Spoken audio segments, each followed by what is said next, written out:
Mga bro, may dala pa akong alak. Sige to, lagay mo lang dyan. Lagay mo. Lasing na yata kayo eh. Hindi, gago. Ay, hindi to na si Peter, pre. Parang lasing na kayo. Gago, hindi. Nakailan na ba kayo?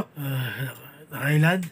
Dalawa pa lang kami. Dalawa pa lang, tas ganyan na kayo? Hindi ko alam tol eh. Kumakalag din Nangyari? yung tiyan ko eh. Anong pulutan nyo? Pulutan? Oo nga no, bakit walang pulutan? Oo nga pala. Hindi kaya may peste na naman sa inuman.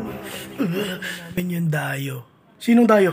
Ayan to, yung taga-kabilang barangay daw pre. Ayan siya pre, nakasomblero dyan. Sino ka? Anong pangalan mo?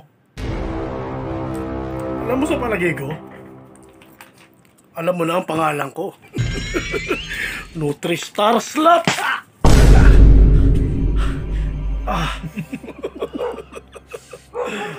Kung sa palagay ko, madali mo akong may tutumba katulad ni Aldrin walang ambag. Nagkakamali ka. Uubusin ko ang barkada mo at sisimulan ko sa mga kainuman mo. Nutristar Boomerang!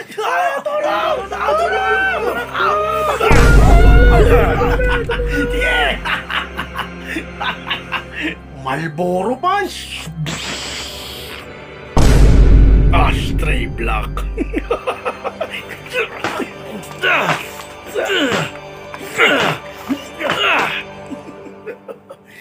Hindi ako makapaniwala na itong hayop lang na to ang nagpatumba kay Aldrin walang ambag.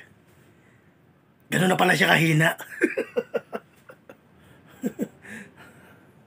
Nagkakamali ka. Alam mo ba kung anong oras na? Oras? Wala akong pakialam sa oras. Kaya kitang tupusin kahit kailan ko gusto. Nutristar! Teka muna, sandali. Iho.